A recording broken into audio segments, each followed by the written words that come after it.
Albus Dumbledore on the Tale of the Three Brothers. This story made a profound impression on me when I was as a boy. I heard it first from my mother, and it soon became a tale I requested more often than any other at bedtime. This frequently led to arguments with my younger brother, Aberforth, whose favorite story was Grumble the Grubby Goat. The moral of the Tale of Three Brothers could not be any clearer. Human efforts to evade or overcome death are always doomed to disappointment. The third brother in the story, the humblest and also the wisest, is the only one who understands that, having narrowly escaped death once, the best he can hope for is to postpone their next meeting for as long as possible. This youngest brother knows that taunting death, by engaging in violence like the first brother, or by meddling in the shadowy art of necromancy like the second brother, means pitting oneself against a wily enemy who cannot lose. Necromancy is the dark art of raising the dead. It is a branch of magic that has never worked, and the story makes clear. JKR. The irony is that a curious legend has grown up around the story, which precisely contradicts the message of the original. This legend holds that the gifts death gives the brothers, an unbeatable wand, a stone that can bring back the dead, and an invisibility cloak that endures forever, are generally objects that exist in the real world. The legend goes further. If any person becomes the rightful owner of all three, then he or she will become master of death, which has usually been understood to mean that they will be invulnerable, even immortal. We may smile a little sadly at what this tells us about human nature. The kindest interpretation would be, hope springs eternal. In spite of the fact that, according to Beedle, 2 of the 3 objects are highly dangerous, in spite of the clear message that death comes for us all in the end, a tiny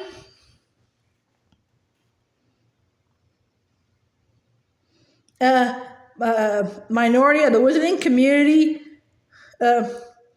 persists in believing that Beedle was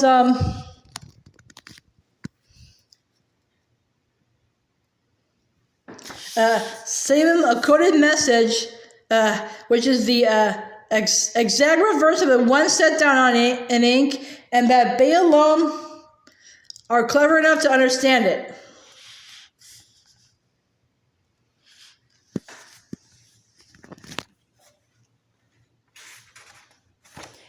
This quotation demonstrates that Albus Dumbledore was not only exceptional, well-read in wizarding terms, but also that he was familiar with the writings of Muggle poet Alexander Pope, JKR.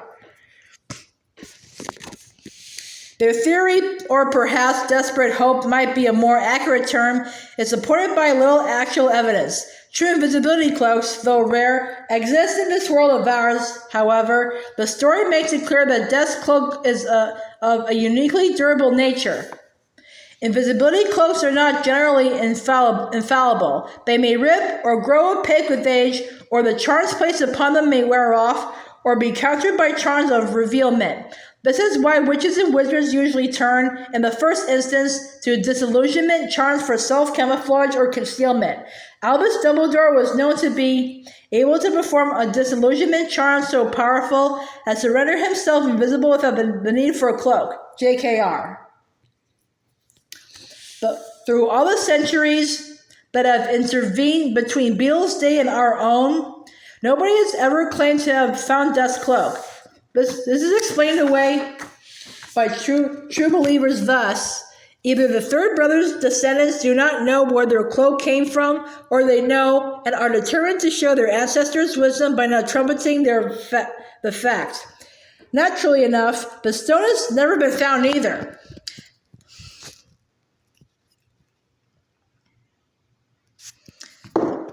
As I have already noted in the commentary for a Babbitty, Rabbitty, and a Cackling Stump, we remain incapable of raising the dead, and there is every reason to suppose that this will never happen. Vile substitutions have, of course, been attempted by dark wizards who have created the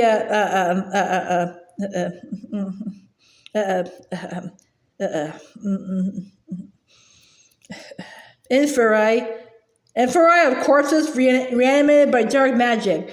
But these are ghastly puppets, not truly reawakened humans. What is more, Beedle's story is quite explicit about the fact that the second brother's lost love has not really returned from the dead. She has been sent by death to lure the second brother into death's clutches, and is therefore cold, remote, tantalizingly both present and absent. Many critics believe that Beedle was inspired by the Philosopher's Stone, which makes the immortality-inducing elixir of life, when creating the stone that can raise the dead. This leaves us with the wands, and here the obstinate believers in Beedle's hidden message have at least some historical evidence to back up their wild claims.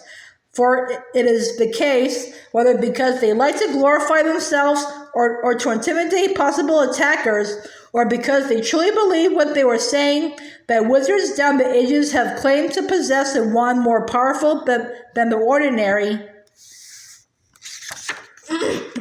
even an unbeatable wand. Some of these wizards have gone so far as to claim that their wand is made of elder, like the wand supposedly made by death. Such wands have been given many names, among them the Wand of Destiny and the Death Stick. It is hardly surprising that old superstitions have grown up around our wands, which are, after all, our most important magical tools and weapons. Certain wands, and therefore their owners, are supposed to be incompatible. When his wand's oak and hers is holly, then to marry would be folly. Or to denote flaws in the owner's character, Rowling gossips, chestnut drones, ashes stubborn, hazel moans. And sure enough, within this category of unproven sayings we find, one of elder never prosper. Whether because of the fact that death makes the fictional wand out of elder in Beedle's story, or because power-hungry or violent wizards have persistently claimed that their own wands are made of elder, it is not a wood that is much favored among wand makers. The first well-documented mention of a wand made of elder that had particularly strong and dangerous powers was owned by Emmerich, commonly called the Evil, a short-lived but exceptionally aggressive wizard who terrorized the south of England in the early Middle Ages.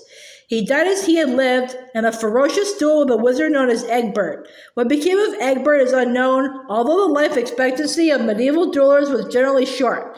In the days before there was a Ministry of Magic to regulate the use of dark magic, dueling was usually fatal.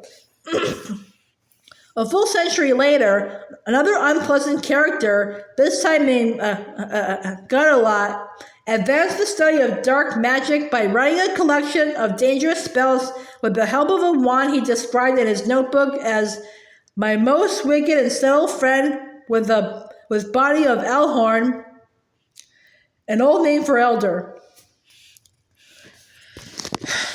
Who knows ways of magic most evil. Magic most evil became the title of Gunnelot's masterwork. As can be seen, Gunnelot considers his wand to be a helpmate, almost an instructor. Those who are knowledgeable about a wand lore, such as myself, will agree that wands do indeed absorb the expertise of those who use them, though this is an unpredictable and imperfect business. One must consider all kinds of additional factors, such as the relationship between the wand and the user, to understand how well it is likely to perform with any particular individual. Nevertheless, a hypothetical wand that has passed through the hands of many dark wizards who would be likely to have, at the very least, a marked affinity for the most dangerous kinds of magic. Most witches and wizards prefer a wand that has chosen them to any kind of second-hand wand, precisely because the latter is likely to have learned habits from its previous owner that might not be compatible with the new user's style of magic. The general practice of burying or burning the wand with its owner, once he or she has died, also tends to prevent any individual wand learning from too many masters. Believers in the Elder Wand, however, hold that because of the way in which it has always passed allegiance between owners, the next master overcoming the first, usually by killing him, the Elder Wand has never been destroyed or buried, but has survived to accumulate wisdom, strength, and power far beyond the ordinary. Gunnelot Galilot is known to have perished in his own cellar, where he was locked by his mad son, Hereward. We must assume that Hereward took his father's wand, or the latter would have been able to escape, but what Hereward did with the wand after that we cannot be sure. All that is certain is that a wand called the Eldrin wand by its owner, also an old name for elder, Barnabas Deverell, also appeared in the early 18th century, and that Deverell used it to carve himself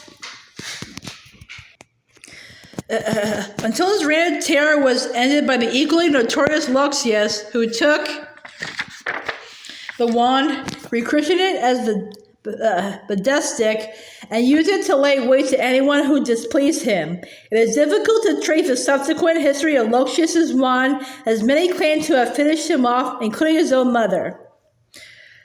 What must strike any intelligent witch or wizard or studying the so-called history of the Elder Wand is that every man who claims to have owned it, no witch has ever claimed to own the Elder Wand.